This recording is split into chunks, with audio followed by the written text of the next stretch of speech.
mayambu ahanamtda warina chomgi maikidiki ikok no nataram nokjari ngasisu police story wari mamyam gidamakta khudol tamjari ngasi gi wari asibu thabirakpana Helena Chanu wari asigi maming asina laman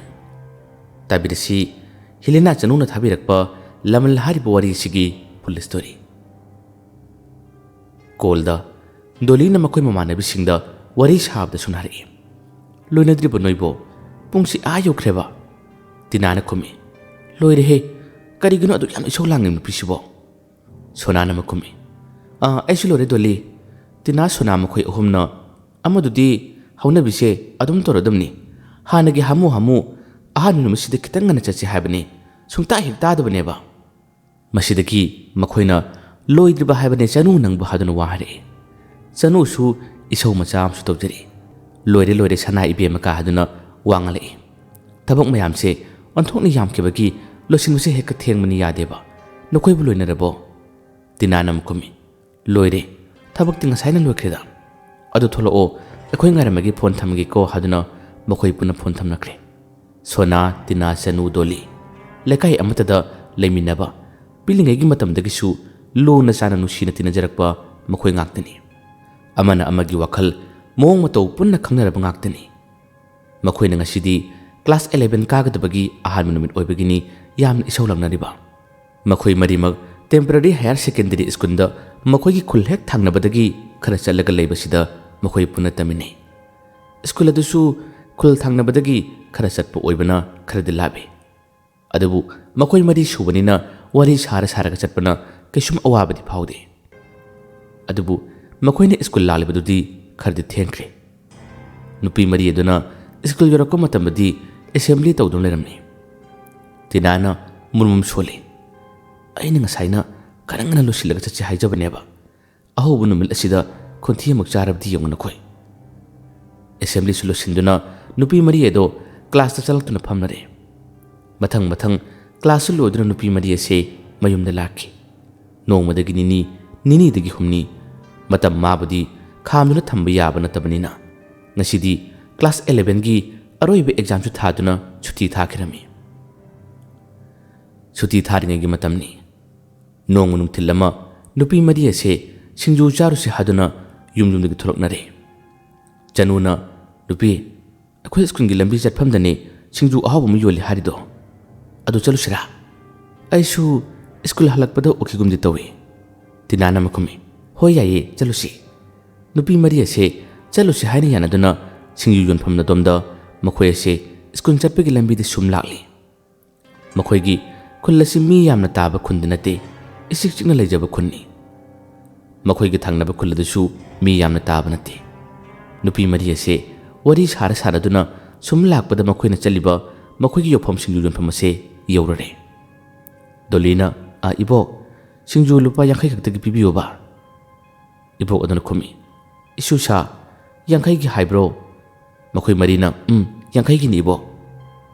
ibo aduna mu isu sa nakhoi mari khaktara lalibasibo amana khumi mani ibo tambirege haduna ibo aduna singju ado tambaloreduna nupi mari asida pirei ibo aduna nupi macha singa dubu yengduna magi mamittagi mapi irachilei adugo magi machindagi tamna soli matambuda karisu tawbu ngamkide o warong nuko sana asumnadi chonki dolina ibo ti swaidagi ra ibo aduna khumi isu sa aidi swaidagi natene atapa mafamdagi mafam masida aisu school chatpa singde ibok ni yeningduna mafam masida ngyak tang odabasu singju yonma lakpani singju chabloduna mayum makhoi singa se hanakre nongmani ni lerega exam su haidol aduna class 12 kanabgi damakda matam mulakle nupi mari ase handamukti hostel da leise hanaduna hostel da pulup leiba tarare hostel ase nupi ngaktagi oina thamba hostel ni makhoi mari su lerare room amada mi mari dagi henasu lehende makhoi gidi chap chabi habra tholare sak toknar matungda ngayak pothana duna larik pa ba haurare nupi mari dusu punsin duna larik kanna pari sonana doli asumrum phawada jamina rusi ai isingdo ꯔꯨꯝꯅ ꯊꯝꯍꯧꯔꯦꯕ ꯗꯣꯂꯤꯅ ꯍꯣꯏ ꯍꯣꯏ ꯍꯥꯗꯨꯅ ꯑꯅꯤ ꯑꯁꯦ room ꯇꯝꯃ ꯂꯥꯛꯄꯅꯤ ꯃꯈꯣꯏꯅ ꯁꯨꯝ ꯂꯥꯛꯄ ꯃꯇꯝ ꯑꯁꯤꯗ ꯊꯣꯡꯅꯥꯎ ꯑꯃꯗ ꯇꯥꯗꯨꯅ ꯂꯩꯔꯤꯕ ꯃꯃꯤ ꯑꯁꯤ ꯁꯣꯅꯥꯅ ꯍꯦꯛ ꯎꯔꯨꯔꯦ ꯍꯥꯏꯐꯦꯠ ꯑꯣꯟꯊꯣꯔꯛꯄꯗ ꯊꯣꯡ ꯂꯣꯟꯕ ꯀꯥ ꯑꯃꯁꯨ ꯃꯥꯅ ꯎꯔꯨꯏ ꯁꯣꯅꯥꯅ ꯗꯣꯂꯤ ꯑꯃꯨꯛꯇ ꯉꯥꯏꯈꯣ ꯍꯥꯏꯔꯒ ꯃꯍꯥꯛꯁꯦ ꯃꯪꯗꯨꯅ ꯂꯦꯞꯂꯒ ꯉꯥꯏꯍꯥꯛꯇꯪ ꯂꯩ ꯋꯥꯈꯟꯗꯁꯨ ꯈꯜꯂꯤ ꯀꯩꯅꯣꯅꯦ ꯍꯧꯖꯤꯛꯀꯤꯗꯨꯕꯣ ꯑꯁꯨꯝꯅ ꯍꯥꯗꯨꯅ ꯍꯟꯅ ꯍꯟꯅ ꯌꯦꯡꯂꯤ ꯑꯗꯨꯕꯨ ꯃꯃꯤ ꯑꯗꯨꯁꯨ ꯂꯩꯔꯝꯗꯦ ꯗꯣꯂꯤ ꯂꯦꯞꯇꯨꯅ ꯁꯣꯅꯥ ꯂꯥꯛꯄ ꯉꯥꯏꯗꯨꯅ ꯂꯩꯕꯅꯤ ꯇꯨꯡ ꯑꯣꯟꯊꯣꯔꯛꯇꯨꯅ ꯃꯤꯅꯤꯠ 5-6 ꯐꯔꯛꯂꯕꯗꯗꯤ ꯃꯥꯁꯨ ꯁꯣꯅꯥꯕꯨ ꯀꯧꯔꯛꯏ ꯗꯣꯂꯤꯅ ꯁꯣꯅꯥ ꯀꯩꯗꯧꯔꯒꯦ ꯂꯥꯛꯎ ꯏꯁꯤꯡ ꯂꯧꯔꯨꯁꯦ ꯍꯥꯏꯔꯒ ꯀꯔꯤꯒꯤꯅꯣ ꯂꯦꯞꯂ ꯂꯩꯔꯤꯗꯨꯕꯣ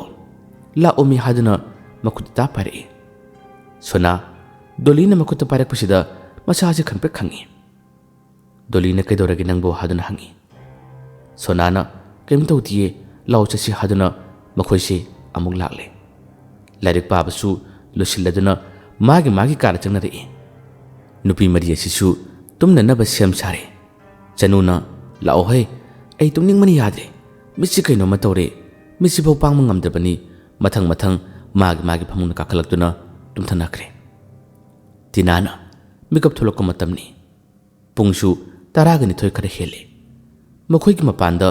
ꯃꯤ ꯑꯃ ꯆꯠꯄꯒꯨꯝꯗꯅ ꯁꯣꯠ ꯇꯧꯕ ꯃꯈꯣꯜ ꯑꯃ ꯃꯍꯥꯛꯅ ꯇꯥꯔꯔꯦ ꯇꯤꯅꯥꯅ ꯅꯨꯃꯤꯗꯥꯡꯁꯤꯗ ꯀꯅꯥꯅꯣ ꯁꯣꯠ ꯇꯧꯗꯨꯅ ꯆꯠꯂꯤꯁꯤꯕꯣ ꯃꯇꯥꯡ ꯌꯥꯝ ꯆꯥꯗꯤꯌꯦ ꯀꯩꯅꯣ ꯃꯥꯒꯤꯁꯤꯕꯨ ꯇꯨꯝꯒꯦ ꯍꯥꯏꯗꯕꯖꯥꯠꯂꯥ ꯀꯔꯤ ꯊꯤꯔꯤꯕꯖꯥꯠꯅꯣꯅꯦ ꯁꯤꯕꯣ ꯃꯈꯣꯜ ꯑꯁꯤ ꯁꯨꯝ ꯍꯦꯟꯖꯤꯜꯂꯛꯄꯅ ꯇꯤꯅꯥ ꯆꯅꯨꯕꯨ ꯍꯧꯗꯣꯛꯂꯝꯃꯤ ꯆꯅꯨꯗꯤ ꯎꯏꯔꯤ ꯇꯨꯝꯕ ꯊꯨꯒꯥꯏꯔꯦ ꯍꯥꯏꯕꯒꯨꯝ ꯇꯤꯅꯥꯗ ꯐꯩꯅ ꯌꯦꯜꯂꯛꯏ ꯃꯈꯣꯏꯒꯤ ꯊꯣꯡ ꯑꯁꯤ ꯀꯣꯛ ꯊꯤꯜꯂꯛꯄꯒꯨꯝ ꯇꯧꯕ ꯃꯈꯣꯟꯁꯨ ꯆꯅꯨ ꯇꯥꯕ ꯃꯇꯝ ꯑꯁꯤꯗ ꯃꯃꯤꯠ ꯑꯁꯤ ꯈꯪꯁꯤꯡꯁꯤꯡꯗꯨꯅ ꯑꯅꯤ ꯑꯁꯤ ꯃꯨꯟꯅ ꯌꯦꯡꯅꯩ ꯑꯗꯨꯒ ꯃꯈꯣꯏꯅ ꯁꯤꯃꯁꯨ ꯍꯥꯏꯔꯤ ꯅꯨꯃꯤꯗꯥꯡꯁꯤꯗ ꯀꯅꯥꯅꯣ ꯉꯥꯎꯕ꯭ꯔꯣ ꯑꯁꯨꯝꯅ ꯍꯥꯏꯔꯨꯕꯅꯤ ꯑꯗꯨꯕꯨ ꯀꯔꯤꯃꯠꯇ ꯈꯨꯝꯃꯛꯇꯦ ꯗꯣꯂꯤ ꯑꯃꯗꯤ ꯁꯣꯅꯥꯗꯤ ꯏꯁꯤꯁꯤꯅ ꯇꯨꯝꯂꯤ ꯊꯣꯡ ꯑꯁꯤ ꯉꯥꯏꯍꯥꯛ ꯊꯤꯜꯂꯝꯂꯒ ꯑꯃꯨꯛ ꯇꯨꯃꯤꯟ ꯂꯩꯈ꯭ꯔꯦ ꯇꯤꯅꯥꯅ ꯆꯅꯨ ꯍꯧꯖꯤꯛꯀꯤꯗꯨꯕꯨ ꯀꯩꯅꯣ ꯃꯤꯔꯣ ꯅꯠꯇ꯭ꯔꯒ ꯀꯅꯥ ꯑꯣꯏꯔꯕꯖꯥꯠꯅꯣ ꯆꯅꯨꯅ ꯑꯃꯨꯛ ꯈꯨꯝꯃꯤ ꯑꯩꯁꯨ ꯈꯪꯗꯦ ꯅꯪꯅ ꯍꯧꯗꯣꯔꯛꯄ ꯅꯠꯇ꯭ꯔꯅꯦ ꯑꯩꯕꯨ ꯇꯤꯅꯥꯅ ꯑꯩꯗꯤ ꯀꯤꯖꯕꯗꯒꯤ ꯅꯪꯕꯨ ꯍꯧꯗꯣꯔꯛꯄꯅꯤ ꯑꯁꯨꯝꯅ ꯍꯥꯏꯅꯔꯤꯉꯩ ꯈꯪꯍꯧꯗꯦ ꯃꯈꯣꯏꯒꯤ ꯊꯣꯡ ꯑꯗꯨꯋꯥꯏꯗ ꯅꯨꯄꯤ ꯑꯃꯅ ꯍꯤꯛꯅ ꯇꯦꯡꯊꯥꯗꯨꯅ ꯀꯞꯄꯒꯤ ꯃꯈꯣꯜ ꯑꯃ ꯆꯠꯈ꯭ꯔꯣ ꯍꯥꯏꯗꯨꯅꯁꯨ ꯀꯤꯔꯕ ꯈꯣꯟꯖꯦꯜ ꯑꯃꯗ ꯍꯟꯖꯤꯟ ꯂꯥꯎꯔꯤ ꯊꯣꯡ ꯑꯗꯨꯁꯨ ꯑꯃꯨꯛ ꯊꯤꯟꯕ ꯍꯧꯔꯛꯏ ꯅꯨꯄꯤ ꯑꯅꯤꯗꯣ ꯃꯃꯤꯠ ꯃꯅꯥ ꯆꯞꯆꯨ ꯆꯨꯡꯉꯤ ꯐꯠ ꯀꯣꯟꯁꯤꯟꯅꯩ ꯀꯤꯕꯅꯁꯨ ꯃꯁꯥꯁꯤꯡꯁꯦ ꯆꯦꯡꯈꯩꯕꯒꯨꯝꯅ ꯅꯤꯛꯂꯦ ꯑꯍꯦꯟꯕ ꯀꯩꯁꯨ ꯇꯧꯔꯛꯇꯦ ꯑꯗꯨꯕꯨ ꯍꯤꯛꯅ ꯋꯥꯅ ꯇꯦꯡꯊꯥꯗꯨꯅ ꯀꯞꯂꯤ ꯑꯁꯨꯝꯅ ꯀꯨꯏꯅ ꯇꯝꯅꯔꯛꯄꯁꯤꯅ ꯑꯃꯨꯛ ꯉꯥꯏꯍꯥꯛꯇꯪ ꯂꯦꯞꯈꯤꯅꯤ ꯑꯃꯨꯛ ꯍꯧꯔꯛꯀꯅꯤ ꯃꯇꯝ ꯑꯁꯤ ꯑꯗꯨꯝ ꯍꯧꯖꯤꯟꯈꯤꯕꯅ ꯄꯨꯡ 2:30 ꯇꯥꯔꯛꯂꯕ ꯃꯇꯝꯅꯤ ꯑꯅꯤ ꯑꯗꯨꯁꯨ ꯋꯥꯔꯕ ꯃꯥꯜꯂꯦ ꯉꯥꯏꯍꯥꯛꯇꯪꯒꯤ ꯃꯇꯨꯡꯗꯗꯤ ꯏꯁꯤꯁꯤꯅ ꯃꯈꯣꯏ ꯑꯅꯤ ꯑꯁꯤ ꯇꯨꯝꯊꯈꯤꯔꯝꯃꯤ ꯃꯊꯪꯒꯤ ꯅꯨꯃꯤꯠꯅꯤ ꯇꯤꯅꯥ ꯑꯃꯗꯤ ꯆꯅꯨꯗꯤ ꯃꯁꯥ ꯑꯁꯤ ꯏꯍꯩ ꯍꯩꯅꯗ꯭ꯔꯦ ꯉꯔꯥꯡ ꯇꯥꯈꯤꯕ ꯃꯈꯣꯜ ꯑꯁꯤꯅ ꯃꯈꯣꯏꯁꯤꯡ ꯑꯁꯤ ꯑꯀꯤꯕꯁꯨ ꯐꯥꯎꯔꯤ ꯀ꯭ꯂꯥꯁ ꯌꯥꯎꯅꯕꯒꯤꯗꯃꯛꯇ ꯃꯈꯣꯏ ꯃꯔꯤ ꯂꯣꯏꯁꯤꯟꯗꯨꯅ ꯁ꯭ꯀꯨꯜ ꯆꯠꯈ꯭ꯔꯦ ꯑꯗꯨꯕꯨ ꯌꯦꯡꯍꯧꯔꯤ ꯁꯛ ꯎꯗꯕꯤ ꯃꯥꯅꯗꯤ ꯃꯃꯤꯠꯇꯒꯤ ꯃꯄꯤ ꯇꯥꯅ ꯅꯤꯡꯉꯝꯗꯕ ꯃꯩꯆꯥꯛ ꯑꯃꯒ ꯂꯣꯏꯅꯅ ꯅꯨꯡꯊꯤꯜꯒꯤ ꯃꯇꯝ ꯑꯃꯨꯛ ꯌꯧꯔꯔꯦ ꯃꯈꯣꯏ ꯄꯨꯟꯅ ꯁ꯭ꯀꯨꯜꯗꯒꯤ ꯑꯃꯨꯛ ꯂꯥꯛꯂꯔꯦ ꯑꯁꯨꯝ ꯍꯧꯖꯤꯜꯂꯛꯄꯅ ꯅꯨꯃꯤꯗꯥꯡ ꯑꯃꯨꯛ ꯇꯥꯁꯤꯜꯂꯛꯂꯦ ꯆꯥꯛ ꯆꯥꯕ ꯇꯣꯜꯂꯕ ꯃꯇꯨꯡꯒꯤ ꯋꯥꯔꯤ ꯑꯃꯨꯛ ꯂꯥꯛꯂꯔꯦ ꯃꯈꯣꯏꯒꯤ ꯃꯤꯁꯅ ꯉꯁꯤꯗꯤ ꯅꯣꯡ ꯆꯨꯕꯅꯤꯅ ꯅꯁꯥꯒꯤ ꯀꯥꯗꯨꯅ ꯂꯥꯏꯔꯤꯛ ꯄꯥꯔꯣ ꯍꯣꯔꯦꯟ ꯃꯤꯁꯅ ꯆꯦꯛ ꯇꯧꯕ ꯂꯥꯛꯀꯅꯤꯀꯣ ꯍꯥꯏꯗꯨꯅ ꯄꯥꯎ ꯍꯥꯏꯔꯝꯃꯤ ꯃꯈꯣꯏꯒꯤ ꯋꯥꯔꯗꯦꯟ ꯑꯗꯨꯅ ꯑꯗꯨꯝꯅ ꯍꯥꯏꯔꯝꯂꯒ ꯃꯍꯥꯛ ꯊꯣꯛꯈꯤꯔꯝꯃꯤ ꯗꯣꯂꯤꯅ ꯉꯁꯤꯗꯤ ꯀꯥꯗ ꯂꯥꯏꯔꯤꯛ ꯄꯥꯒꯗꯕꯅꯤꯅ ꯋꯥꯈꯜꯁꯦ ꯈꯔ ꯅꯨꯡꯉꯥꯏ ꯌꯥꯗ꯭ꯔꯅꯦ ꯁꯣꯅꯥꯅ ꯏꯕꯦꯝꯃ ꯅꯪꯅ ꯅꯨꯡꯉꯥꯏꯕꯁꯤ ꯅꯨꯡꯉꯥꯏꯗꯀꯣ ꯍꯣꯔꯦꯟ ꯃꯤꯁ ꯂꯥꯛꯀꯅꯤ ꯍꯥꯏꯕꯅꯤ ꯅꯪ ꯑꯃꯨꯛ ꯇꯨꯝꯕꯤꯌꯨ ꯇꯧꯅꯨꯀꯣ ꯗꯣꯂꯤꯅ ꯂꯥꯛꯑꯣꯏꯌꯦ ꯀꯩꯁꯨꯝ ꯂꯥꯛꯑꯣꯏꯌꯦ ꯄꯨꯡ 10 ꯍꯦꯜꯂꯕꯅꯤ ꯍꯧꯖꯤꯛꯁꯦ ꯇꯨꯝꯃꯨ ꯌꯥꯔꯦ ꯋꯥꯒꯤ ꯋꯥꯅꯦ ꯁꯨꯝ ꯍꯥꯏꯔꯤꯕꯅꯦꯕ ꯀꯩꯁꯨꯝ ꯂꯥꯛꯀꯗꯕ ꯅꯠꯇꯦ ꯄꯨꯡ ꯊꯦꯡꯖꯤꯜꯂꯛꯄꯒꯤ ꯋꯥꯔꯤ ꯁꯥꯔꯛꯄ ꯃꯇꯝ ꯑꯁꯤꯗꯅꯤ ꯆꯅꯨ ꯑꯃꯗꯤ ꯇꯤꯅꯥ ꯑꯁꯤ ꯃꯨꯟꯅ ꯐꯠꯄ ꯌꯦꯡꯅꯩ ꯈꯪꯍꯧꯗꯦ ꯃꯤꯀꯨꯞ ꯑꯁꯤꯗ ꯃꯩ ꯃꯨꯠꯈꯤꯕ ꯅꯨꯄꯤ ꯃꯔꯤ ꯑꯁꯤ ꯐꯃꯨꯡꯗ ꯐꯟ ꯆꯣꯡꯈꯠꯅꯩ ꯅꯣꯡꯁꯨ ꯆꯨꯕ ꯃꯔꯝꯅ ꯃꯩꯁꯨ ꯃꯨꯠꯈꯤꯕꯅꯤ ꯑꯃꯨꯛ ꯇꯥꯕ ꯍꯧꯔꯛꯂꯦ ꯈꯣꯟꯖꯦꯜ ꯑꯃ ꯍꯤꯛꯅ ꯀꯞꯄꯒꯤ ꯃꯈꯣꯜ ꯑꯁꯤꯅ ꯊꯣꯡ ꯊꯣꯡꯅꯥꯎ ꯑꯀꯟꯕ ꯁꯧꯝ ꯑꯃꯒ ꯂꯣꯏꯅꯅ ꯍꯨꯝꯕ ꯍꯧꯔꯛꯏ ꯂꯣꯟꯁꯤꯜꯂꯝꯕ ꯊꯣꯡꯅꯥꯎꯁꯤꯡꯁꯨ ꯍꯨꯝꯗꯣꯛꯂꯒ ꯄꯨꯔꯒꯦ ꯍꯥꯏꯕꯒꯨꯝ ꯁꯥꯄꯨ ꯀꯟꯅ ꯍꯨꯝꯖꯤꯜꯂꯛꯏ Matau asida nupi mari ase kibanasu loire. Khonjel amsu tarai. Sapu kanna humjalapagum khonjel adusu chatkro haduna thawai chakna kappagi makholama. Nongse khara khara taptharale. Adubu makhol adudi adumak tari tamna makhol adusu phakre. Nupi mari ase kiman khibana machi lengo phabu ngamna kide. Kiduna tasi legal ringai matam asida Miss Warden chalai. Warden Miss aduna kedorage makhoi maridi ki behen kibsina machi yamna tumin tasi legal lebani. Miss Warden aduna larik pau haraga kariguna aduna toridubu haduna ngalai. Masidagi makhoi mari chap manaduna karimata tawdaba shaduna makhoi se hayengi damakta kaino matanaramani. Home assignment gi wari ma saramani haduna makhoina wase thadoktuna khumi. Warden aduna thonga jathingilo aduga thengase nakhoisu tumnaba tawrose. Makhoisu hoi haduna lehore. Warden no pieduna sakraba tungda januna mag masindagi sole. Karino akoina tariba khunjen chingsibo. Pungasibu kayamuk tarba janone haduna jengi. Matamase phanam hojilamle. Pung tarani thoi tagadore. Masidagi makhoisingase tumtharasi lau haduna hek tumthaba haubaga kanghaude. Kagi mayase khappa hore.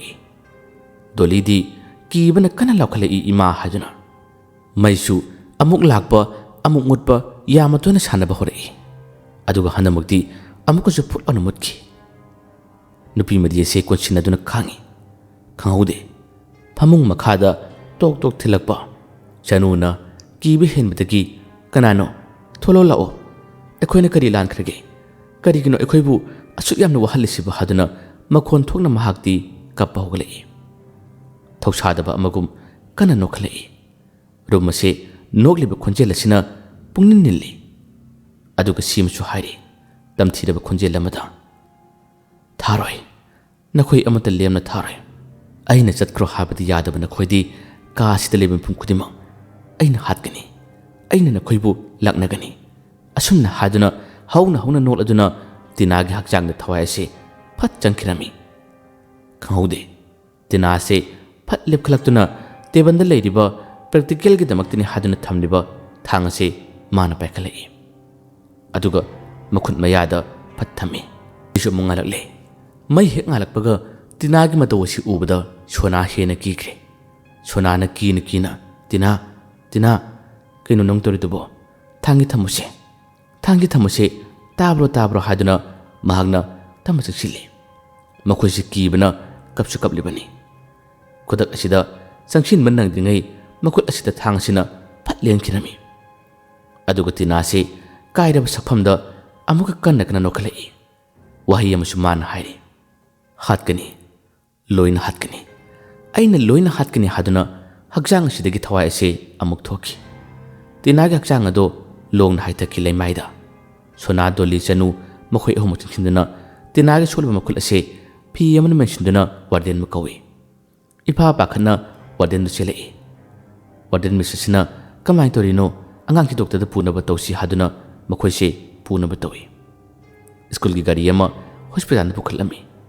Nupi ahum adubadi wardenna nakhoi lehoro akhoi thoka purage haduna makhoi se lehore. Warden asiga punna makhoi hospital du gi nurse oiba nupi kharaga photgre. Nupi ahum ase ka asida kaptun leringai hospital da gi miss wardenna call tawtuna tina kasum tarore harlami. Makhoina asomda yamna kibi henmedagi wari sanai. Januna hari akhoibu sumana sumle se haribra kari khalibno dolina khumi. Yumna chanaba tawsi. Ekhoina kari lankiduna ekhoida asuk tamthiba thawdosi tholibano. Sonana makumi. Ekhoigi ine amadilai. Mungonda hange.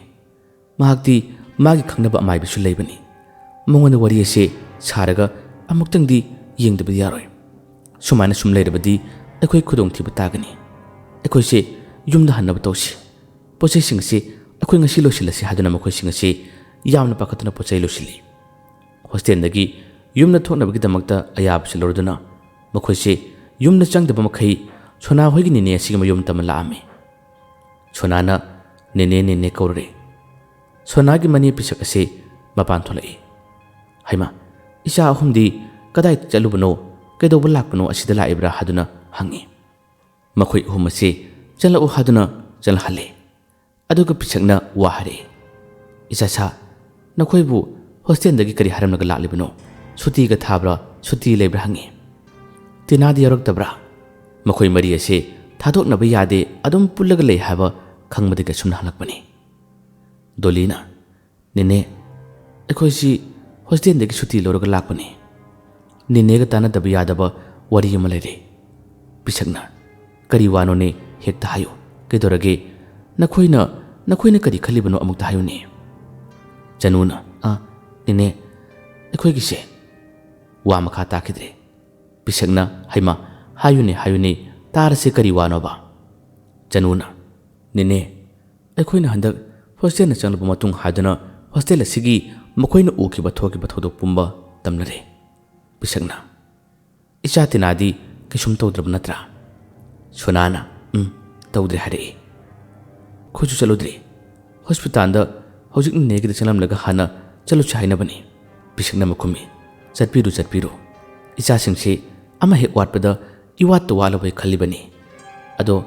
ꯅꯦꯅꯦ, ꯂꯝ ꯃꯃꯤꯡꯅꯆꯤꯡꯕꯗꯣ ꯂꯣꯏꯅ ꯍꯥꯏꯔꯛꯀꯦ꯫ ꯅꯈꯣꯏꯅ ꯑꯃꯨꯛꯇꯪ ꯆꯠꯂꯒ ꯋꯥꯔꯤ ꯁꯥꯎ꯫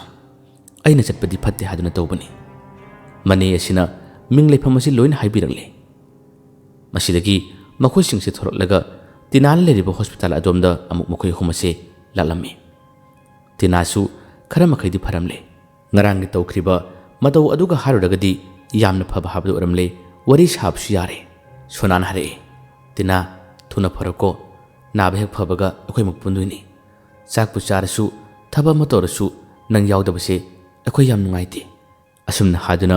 ꯃꯥꯒꯤ ꯃꯤꯠꯂꯨꯗꯒꯤ ꯄꯤꯔꯥꯡ ꯏꯍꯧꯔꯛꯂꯤ꯫ ꯄꯤꯔꯥꯡ ꯑꯁꯤ ꯐꯥꯖꯤꯟꯕ ꯉꯝꯗꯅ ꯃꯄꯥꯟ ꯊꯣꯛꯅ ꯆꯤꯟꯊꯔꯛꯏ꯫ ꯐꯅ ꯋꯥꯔꯕꯁꯨ ꯐꯅ ꯅꯨꯡꯉꯥꯏꯔꯕꯁꯨ ꯃꯈꯣꯏꯁꯤꯡ ꯑꯁꯤ ꯁꯨꯡꯊꯥ ꯊꯥꯅꯕ ꯅꯠꯇꯦ, ꯑꯃꯇꯪ ꯋꯥꯠꯄ ꯌꯥꯕ ꯅꯠꯇꯦ꯫ ꯇꯤꯅꯥ ꯌꯥꯎꯗꯕꯗ ꯃꯈꯣꯏ ꯑꯁꯤ ꯑꯁꯨꯛꯀꯤ ꯃꯇꯤꯛ ꯊꯋꯥꯏ ꯅꯨꯡꯉꯥꯏꯔꯝꯗꯦ꯫ ꯆꯅꯨꯅ, ꯇꯤꯅꯥ, ꯅꯥꯕ ꯐꯔꯒ ꯑꯩꯈꯣꯏ ꯁꯤꯡꯖꯨ ꯆꯥꯕ ꯆꯠꯇꯣꯏꯅꯤꯀꯣ꯫ ꯅꯥꯕ ꯐꯔꯣꯀꯣ ꯍꯥꯏꯗꯨꯅ ꯇꯤꯅꯥꯕꯨ ꯆꯦꯠꯅ ꯀꯣꯜꯂꯤ꯫ ꯗꯣꯂꯤ, ꯁꯣꯅꯥꯁꯨ ꯆꯪꯂꯛꯇꯨꯅ ꯃꯈꯣꯏ ꯄꯨꯟꯅ ꯀꯣꯟꯁꯤꯟꯅꯩ꯫ ꯃꯇꯧ ꯑꯁꯤꯗ ꯇꯤꯅꯥꯒꯤ ꯃꯃꯥ ꯇꯨꯃꯤꯟꯅ ꯃꯆꯥꯁꯤꯡꯒꯤ ꯃꯇꯧ ꯑꯁꯤ ꯌꯦꯡꯗꯨꯅ ꯀꯞꯂꯤ꯫ ꯃꯆꯥ ꯎꯈꯤꯅꯤ ꯃꯇꯥꯒꯨꯝ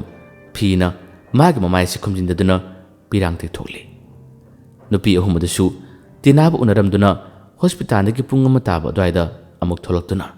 ꯃꯈꯣꯏꯒꯤ ꯃꯅꯦꯅ ꯄꯤꯔꯛꯄ ꯆꯦ ꯑꯗꯨꯗ ꯌꯥꯎꯔꯤꯕ ꯃꯥꯏꯕꯗꯨꯒꯤ ꯃꯤꯡ ꯑꯁꯤ ꯃꯈꯣꯏꯅ ꯊꯤꯔꯛꯏ꯫ ꯃꯥꯏꯕꯗꯨꯒꯤ ꯃꯃꯤꯡ ꯍꯩꯁꯥꯡ ꯀꯧꯏ꯫ ꯃꯈꯣꯏꯅ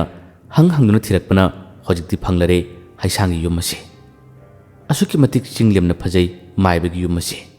ꯃꯩꯇꯩ ꯌꯨꯝꯖꯥꯎ ꯑꯣꯏꯅꯁꯨ ꯇꯧꯏ꯫ ꯊꯝꯐꯝ ꯆꯥꯅ ꯄꯣꯠꯆꯩꯁꯤꯡ ꯂꯣꯏꯅ ꯊꯝꯃꯤ꯫ ꯅꯨꯄꯤ ꯑꯍꯨꯝ ꯑꯁꯤ ꯆꯪꯂꯛꯇꯨꯅ ꯀꯧꯔꯔꯦ꯫ ꯗꯣꯂꯤꯅ,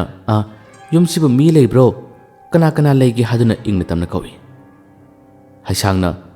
ꯀꯅꯥ ꯍꯪꯕꯅꯣꯅꯦ ꯏꯁꯨꯁꯤꯡꯕꯨ ꯍꯥꯏꯗꯨꯅ ꯊꯣꯔꯛꯏ꯫ ꯆꯅꯨꯅ, ꯑꯣꯖꯥ ꯍꯩꯁꯥꯡꯒꯤ ꯌꯨꯝꯁꯤꯕꯣ?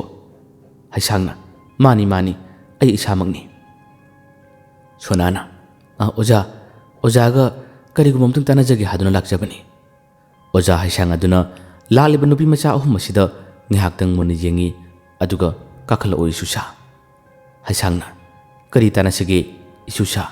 ꯏꯄꯨꯒꯤ ꯌꯨꯝꯗ ꯅꯈꯣꯏꯅ ꯂꯥꯛꯄꯕꯨ ꯑꯁꯨꯝꯅ ꯍꯥꯏꯗꯨꯅ ꯅꯣꯛꯐꯦꯠ ꯇꯧꯏ꯫ ꯑꯣꯖꯥ ꯍꯩꯁꯥꯡꯗꯤ ꯍꯥꯟꯅꯗꯒꯤ ꯃꯈꯣꯏꯅ ꯍꯦꯛ ꯈꯣꯡ ꯊꯥꯡꯖꯤꯜꯂꯛꯄ ꯃꯇꯝꯗꯒꯤ ꯈꯪꯈ꯭ꯔꯕꯅꯤ ꯀꯔꯤꯒꯤꯗꯃꯛ ꯂꯥꯛꯂꯤꯅꯣ ꯍꯥꯏꯕꯁꯦ꯫ ꯑꯗꯨꯕꯨ ꯈꯪꯗꯕ ꯁꯥꯗꯨꯅ ꯃꯥꯅ ꯍꯪꯂꯤꯕꯅꯤ꯫ ꯗꯣꯂꯤꯅ, ꯑꯣꯖꯥ, ꯀꯔꯤ ꯍꯥꯏꯅ ꯍꯥꯏꯒꯗꯕꯅꯣ ꯈꯪꯗꯦ꯫ ꯅꯨꯄꯤ ꯑꯍꯨꯝ ꯑꯁꯤ ꯃꯨꯟꯅ ꯌꯦꯡꯅꯩ꯫ ꯍꯩꯁꯥꯡ ꯑꯁꯤꯅ, ꯀꯣꯏꯒꯅꯨ ꯏꯁꯨꯁꯥ, ꯅꯈꯣꯏꯅ ꯍꯥꯏꯅꯤꯡꯕꯁꯤꯡ ꯑꯗꯣ ꯑꯩꯉꯣꯟꯗ ꯍꯥꯏꯌꯨ꯫ ꯅꯈꯣꯏꯅ ꯍꯥꯏꯗ꯭ꯔꯕꯗꯤ ꯑꯩꯅ ꯀꯔꯝꯅ ꯈꯪꯒꯅꯤ? ꯆꯅꯨꯅ, ꯑꯣꯖꯥ, ꯑꯩꯈꯣꯏꯒꯤ ꯍꯣꯁꯇꯦꯜꯗ ꯍꯥꯏꯗꯨꯅ ꯊꯣꯛꯈꯤꯕ ꯊꯧꯗꯣꯛꯁꯤꯡ ꯑꯁꯤ ꯑꯃꯠꯇ ꯐꯥꯎꯕ ꯆꯤꯊꯗꯅ ꯃꯥꯅ ꯇꯝꯂꯤ꯫ ꯍꯩꯁꯥꯡ ꯉꯥꯏꯍꯥꯛ ꯇꯨꯃꯤꯟ ꯂꯩ, ꯑꯗꯨꯒ ꯃꯤꯠ ꯎꯏꯁꯤꯜꯂꯝꯃꯤ꯫ ꯎꯔꯔꯦ ꯊꯋꯥꯏ ꯑꯗꯨꯅ ꯍꯣꯁꯄꯤꯇꯥꯜꯒꯤ ꯃꯆꯤ ꯑꯃꯗ ꯂꯩꯁꯤꯟꯗꯨꯅ ꯃꯤꯌꯥꯝꯗ ꯑꯋꯥꯕ ꯄꯤꯅꯕ ꯂꯩꯔꯤꯕ ꯃꯥꯒꯤ ꯃꯑꯣꯡ ꯃꯇꯧ ꯑꯁꯤ ꯂꯣꯏꯅ ꯈꯪꯂꯔꯦ꯫ ꯃꯃꯤꯠ ꯄꯥꯡꯊꯣꯔꯛꯇꯨꯅ ꯋꯥꯈꯜꯗ ꯈꯜꯂꯤ꯫ ꯀꯌꯥꯗ ꯋꯥꯅ ꯂꯩꯔꯤꯕ ꯑꯣꯏꯔꯦ ꯅꯪꯗꯤ꯫ ꯉꯥꯏꯍꯥꯛ ꯋꯥꯈꯜ ꯑꯁꯤ ꯈꯜꯂꯝꯂꯒ ꯅꯨꯄꯤ ꯑꯍꯨꯝ ꯑꯁꯤꯗ ꯑꯣꯟꯁꯤꯜꯂꯛꯏ꯫ ꯑꯗꯨꯒ ꯑꯣꯖꯥ ꯍꯩꯁꯥꯡꯅ, ꯏꯁꯨꯁꯥ, ꯅꯈꯣꯏꯒꯤ ꯑꯁꯤꯗꯤ ꯂꯨꯒꯗꯧꯔꯤ꯫ ꯅꯈꯣꯏꯒꯤ ꯍꯣꯁꯇꯦꯜꯗ ꯊꯋꯥꯏ ꯑꯃꯈꯛ ꯅꯈꯣꯏꯕꯨ ꯆꯠꯂꯣ ꯍꯥꯏꯗꯨꯅ ꯇꯥꯜꯂꯤ꯫ ꯆꯠꯇ꯭ꯔꯕꯗꯤ ꯅꯈꯣꯏ ꯍꯣꯁꯇꯦꯜ ꯑꯗꯨꯗ ꯂꯩꯕ ꯉꯝꯃꯣꯏꯗꯣꯔꯤ꯫ ꯑꯗꯨꯅ नुमिदांग खुदिंगी कोइपाई पाइदुन लेररे तमथीना हाटपीख्रबा थवाई अदुनी मरम असिना थवाई अदुना वाना लैरमलेन काबा ngamduna कोइपाई पाइदुन लेबनी मफम अदुगी चटकिगनी हाबदी थाजब ngamdebo अदुबु उपाय अमखक्ति लै कासिदा चंगदुना नखोइना माबु थोगलकपा ngamlabadi ipuna mahakpu लैरमलेन थाब ngani असुमना हादुना मखोइ अहुम सिदि यलाई nghaktang मखोइ खुदिमक सिंगसे तुमिन तुमिले नखिरमी इपु वसिना मखा ताना हरे नखोइ इपुगी नाक्तदी अमुक हलखो हादुना ओजा हाइसांगना नुपी अहुम सिदा हाइररे नुपी अहुम सिगी वाखलोन थौना खंगमना माइ बाइसांगना असुमना हाइबनी नुपी अहुम से खनिंगमना लांगतकनबना मसा सिंगसे लेफम खंगद्रे करम लेखिदबा कनाना करिगिदमक्ता कासिदा हालिबा पुंगसु अहुम हेलकले मरे तारकदोरे नुपी अहुम से चन्नबा हौगनरले हाइसांगना महाररे इसुसा ngaiko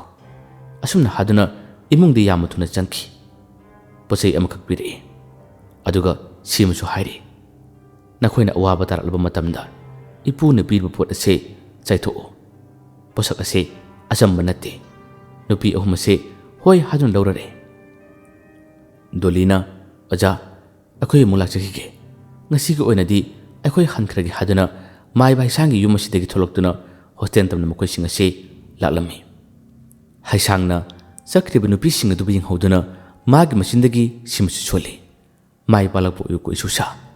matam kuirabagi tungda isu singi mafamdagi asa amadi aingonda lakpa urare halakle nupi ahumado makoina halakpada pung taruk tarakadore warden misdasu yumda aruba thaba ama leibana khara thengkhre hadun hajili warden aduna doli sona aseng makhumo karigi tinana asumna thabak toribano hojiti kisum tawdre aso engam yorum labadi kamdogani asumna haduna ngangli khumde nupi ahum se nontaduna tumina le miss wardendo tina sopigi maramda wa kaya ma haramduna thokre kasidagi nupi ahum se kiba khangdaba makhai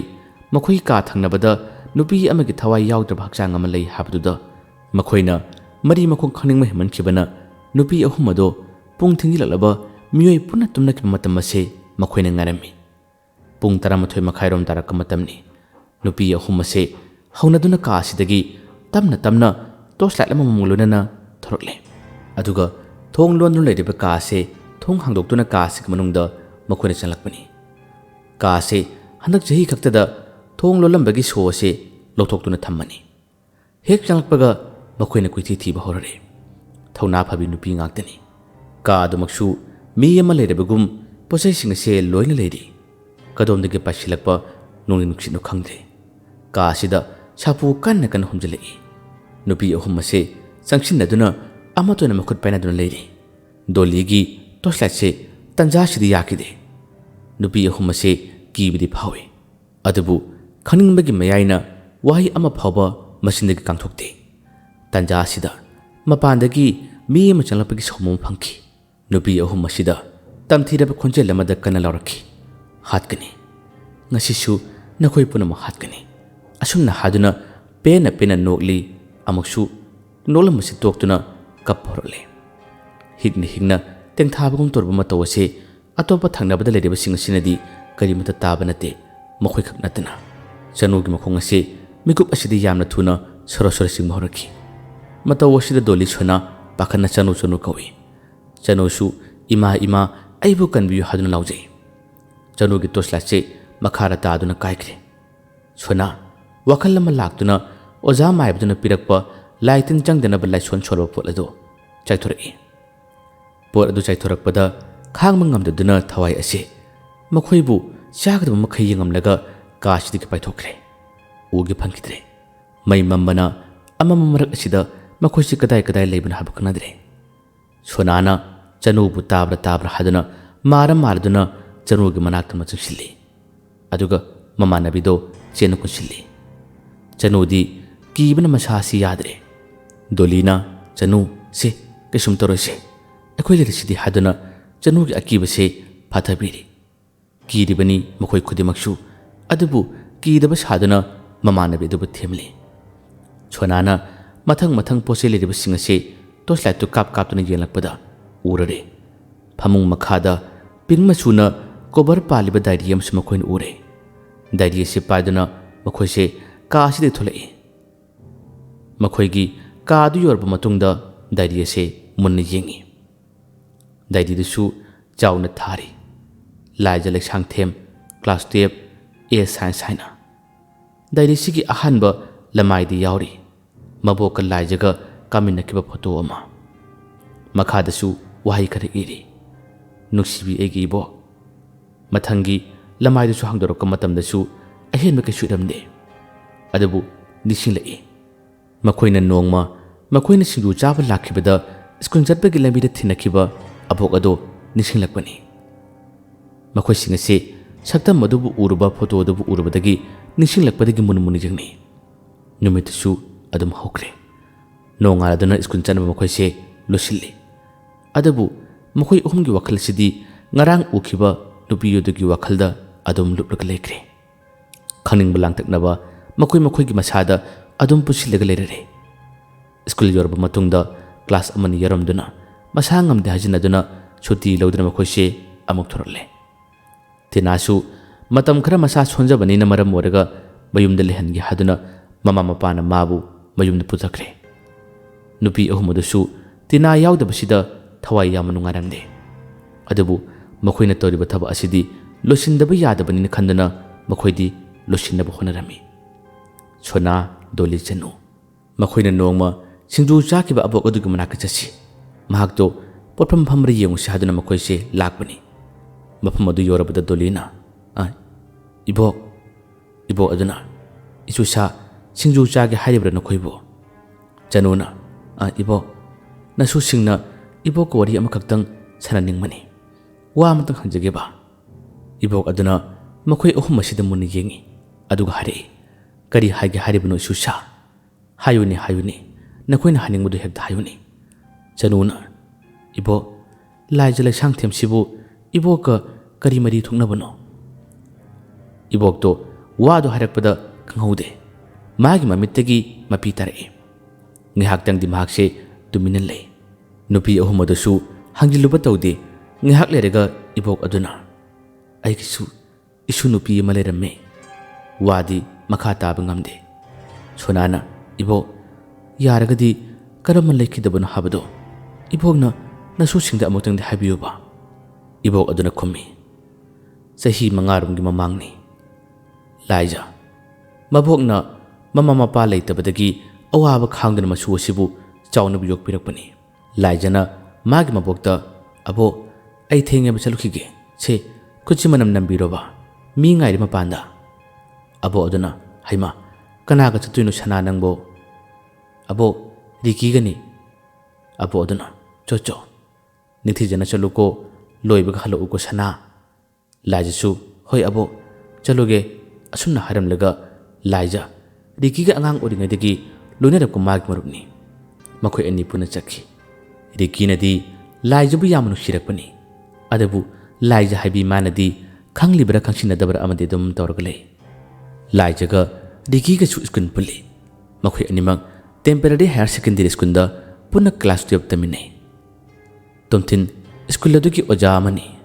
class 12A English ꯇꯥꯛꯄ ꯑꯣꯖꯥꯅꯤ ꯏꯕꯣꯛ ꯑꯗꯨꯅ ꯋꯥꯔꯤ ꯃꯈꯥ ꯇꯥꯔꯛꯄꯗ school ꯍꯜꯂꯛꯄ ꯈꯨꯗꯤꯡꯒꯤ ꯏꯁꯨꯗꯣ ꯁꯥꯎꯗꯨꯅ ꯑꯗꯨꯝ ꯍꯜꯂꯛꯈꯤ ꯃꯕꯣꯛ ꯑꯩꯅ ꯀꯩꯗꯧꯔꯒꯦ ꯍꯪꯂꯕꯁꯨ ꯑꯩꯕꯨ ꯀꯣꯟꯗꯨꯅ ꯑꯗꯨꯝ ꯀꯞꯄꯤ ꯐꯅ ꯍꯪꯂꯕꯁꯨ ꯈꯨꯝꯕ ꯀꯧꯕ ꯂꯩꯇꯦ ꯃꯇꯝ ꯈꯔ ꯍꯧꯖꯤꯟꯈꯤꯕꯅ ꯀ꯭ꯂꯥꯁ 12ꯒꯤ ꯑꯔꯨꯕ ꯇꯥꯡꯀꯛꯅꯤ ꯍꯥꯏꯗꯨꯅ ꯃꯃꯥꯟꯅꯕꯤꯁꯤꯡ ꯍꯣꯁꯇꯦꯜꯗ ꯂꯩꯅꯈ꯭ꯔꯦ ꯃꯥꯁꯨ ꯍꯣꯁꯇꯦꯜꯗ ꯂꯩꯔꯨꯒꯦ ꯍꯥꯏꯗꯨꯅ ꯆꯠꯈꯤꯕꯅꯤ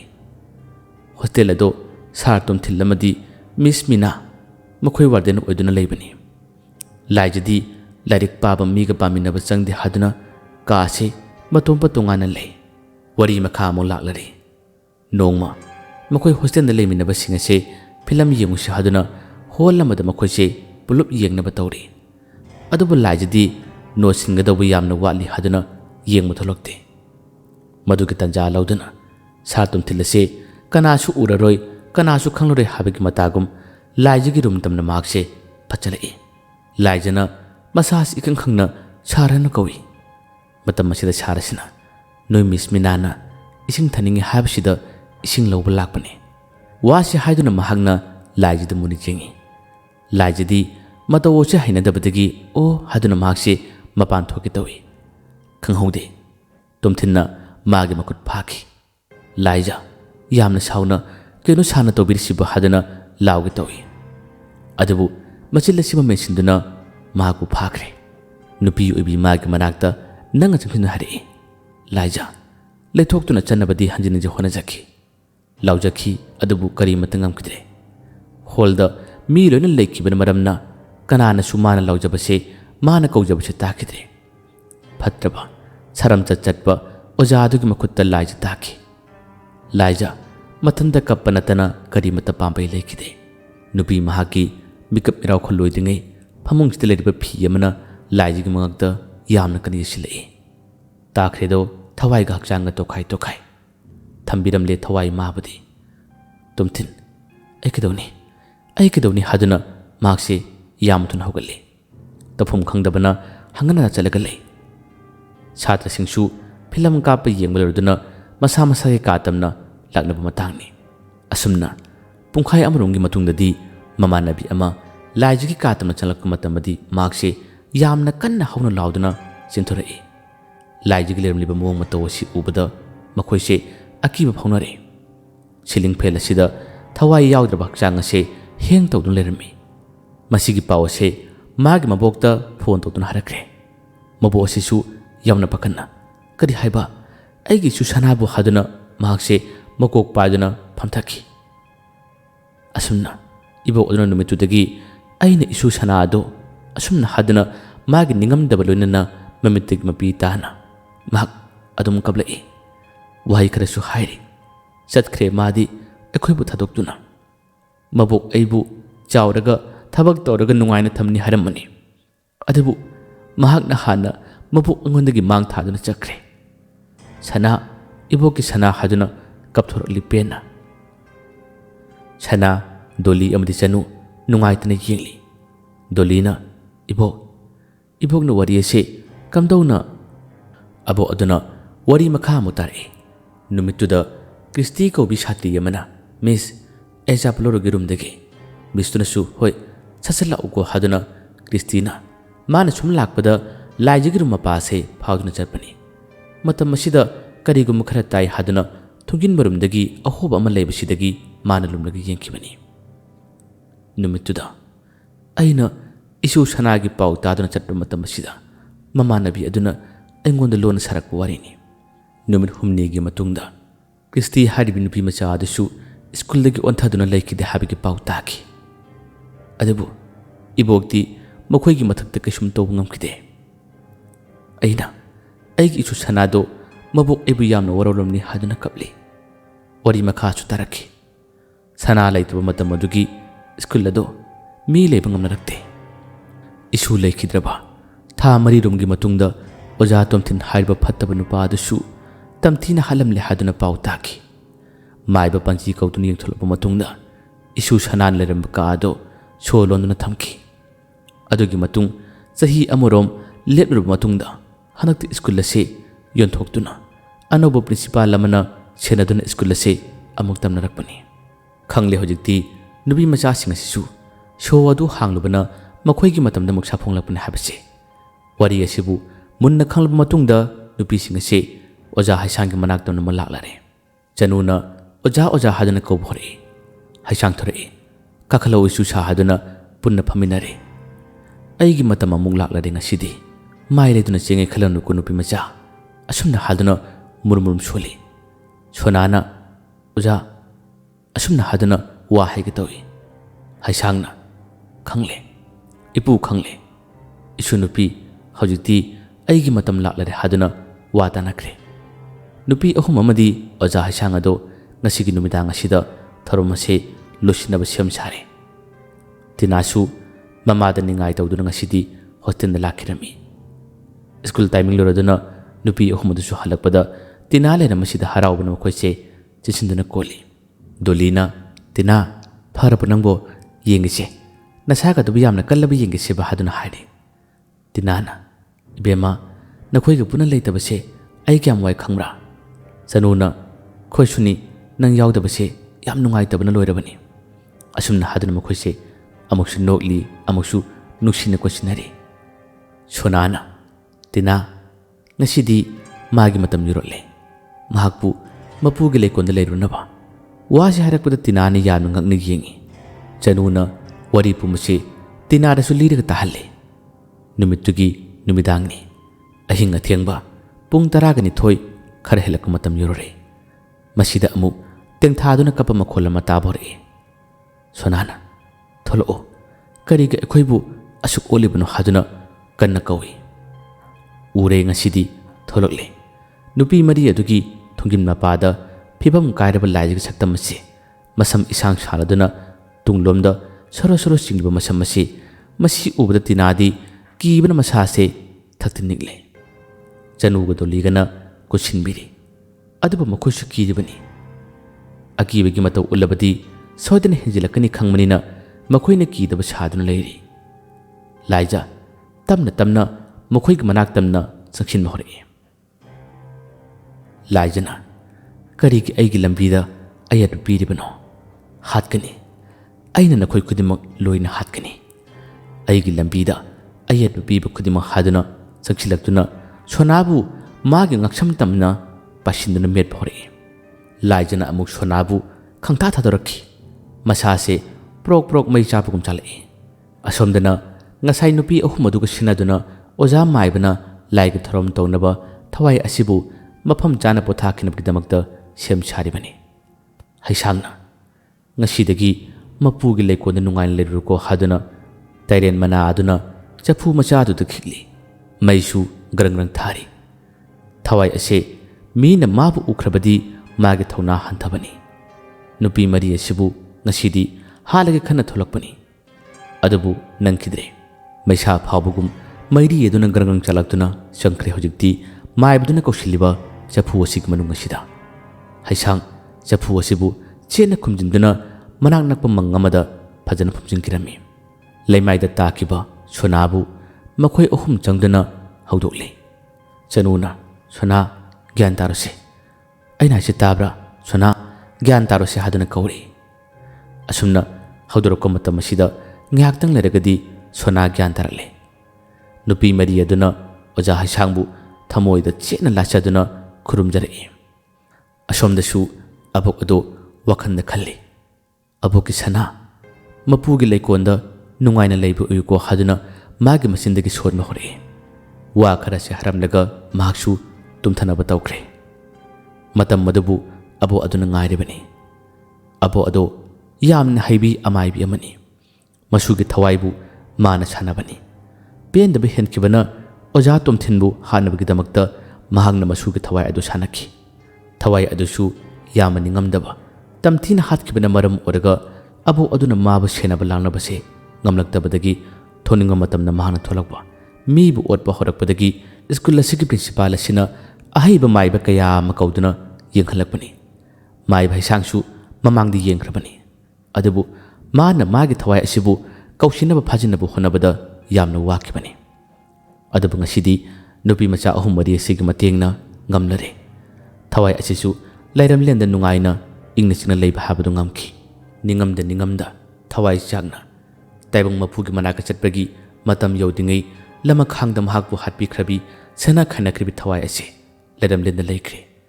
ꯍꯣꯁꯇꯦꯜ ꯑꯁꯤꯗ ꯇꯝꯅꯕ ꯃꯤꯉꯣꯟꯗ ꯌꯥꯝꯅ ꯋꯥꯍꯜꯂꯝꯕ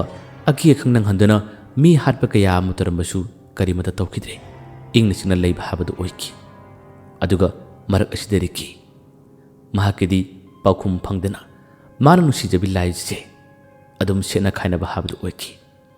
ꯂꯥꯏꯖꯅ ꯃꯥꯕꯨꯗꯤ ꯅꯨꯡꯁꯤꯈꯤ ꯑꯗꯨꯕꯨ ꯅꯨꯄꯤ ꯑꯣꯏꯕꯤꯅꯤ ꯍꯥꯏꯅꯤꯡꯕ ꯀꯥꯡꯊꯣꯛꯅꯤꯡꯕ ꯋꯥ ꯌꯥꯝꯅ ꯂꯩꯔꯕꯁꯨ ꯊꯃꯣꯏꯗ ꯍꯥꯏꯗꯣꯛꯇ ꯀꯥꯡꯊꯣꯛꯇꯅ ꯑꯗꯨꯝ ꯂꯩꯈꯤꯕꯅꯤ ꯅꯨꯄꯥ ꯃꯥꯅ ꯅꯨꯡꯁꯤꯅ ꯃꯥꯕꯨ ꯀꯣꯏꯇꯥꯟ ꯇꯥꯟꯖꯕ ꯂꯨꯝꯖꯕ ꯀꯌꯥ ꯑꯁꯤꯗ ꯅꯨꯄꯤ ꯃꯥꯅ ꯍꯔꯥꯎꯖꯕꯅꯤ ꯄꯦꯟꯖꯕꯅꯤ ꯁ꯭ꯀꯨꯜ ꯆꯠꯂꯕꯁꯨ ꯅꯣꯡꯃꯇꯪ ꯔꯤꯀꯤ ꯎꯗꯕꯗ ꯃꯍꯥꯛꯁꯦ ꯑꯗꯨꯝ ꯀꯨꯌꯦꯡ ꯌꯦꯡꯂꯛꯄꯅꯤ ꯑꯗꯨꯕꯨ ꯃꯥꯒꯤ ꯄꯥꯎꯈꯨꯝꯗꯤ ꯀꯔꯤꯃꯠꯇ ꯐꯪꯗꯅ ꯃꯍꯥꯛꯅ ꯔꯤꯀꯤꯕꯨ ꯅꯨꯡꯁꯤ ꯍꯥꯏꯕꯒꯤ ꯋꯥꯗꯤ ꯋꯥꯔꯣꯜ ꯑꯃꯠꯇꯁꯨ ꯍꯥꯏꯔꯝꯕ ꯀꯧꯕ ꯂꯩꯇꯕꯅꯤꯅ ꯔꯤꯀꯤ ꯆꯥꯛꯅ ꯑꯗꯨꯝ ꯂꯩꯈꯤ ꯊꯋꯥꯏ ꯃꯥꯁꯨ ꯂꯩꯔꯝꯂꯦꯟꯗ ꯆꯠꯈ꯭ꯔꯦ ꯑꯀꯥꯎꯕ ꯅꯥꯏꯕ ꯇꯥꯏꯕꯪ ꯃꯤꯑꯣꯏꯕꯅꯤ ꯁꯤꯈ꯭ꯔꯕꯗꯤ ꯂꯣꯏꯔꯦ ꯃꯇꯝ ꯈꯔ ꯃꯥꯕꯨ ꯅꯤꯡꯁꯤꯡꯅꯒꯅꯤ ꯃꯥꯒꯤ ꯃꯔꯝꯗ ꯋꯥ ꯍꯥꯏꯅꯔꯝꯒꯅꯤ ꯀꯨꯏꯔꯒ ꯑꯗꯨꯝ ꯀꯥꯎꯅꯈꯤꯕ ꯇꯥꯕꯅꯤ ꯑꯗꯨꯕꯨ ꯃꯈꯣꯏ ꯃꯔꯤꯗꯤ ꯀꯔꯤꯒꯨꯝꯕ ꯃꯇꯝꯗ ꯃꯈꯣꯏꯅ ꯍꯦꯛ ꯂꯥꯛꯄ ꯃꯇꯝꯗ ꯑꯕꯣ ꯑꯁꯤꯕꯨ ꯃꯈꯣꯏꯅ ꯎꯔꯕꯗꯤ ꯑꯗꯨꯝ ꯅꯤꯡꯁꯤꯡꯂꯤ ꯉꯁꯤꯁꯨ ꯂꯥꯏꯖꯒꯤ ꯋꯥꯔꯤ ꯑꯁꯨꯝꯅ ꯑꯏꯕꯤꯅ ꯋꯥꯔꯤ ꯑꯁꯤ ꯃꯇꯥꯡ ꯑꯁꯤꯗ ꯂꯣꯏꯁꯤꯜꯂꯤ ngasi wari asibu tabiraga adom-adom gi wakal da phawirapasingsu comment haibiramu tasengna hairabada hojiki matam asida phattaba thodok wathok kaya amsu tholi misi mina hatpa kananu khangdaba kaya amsu tholi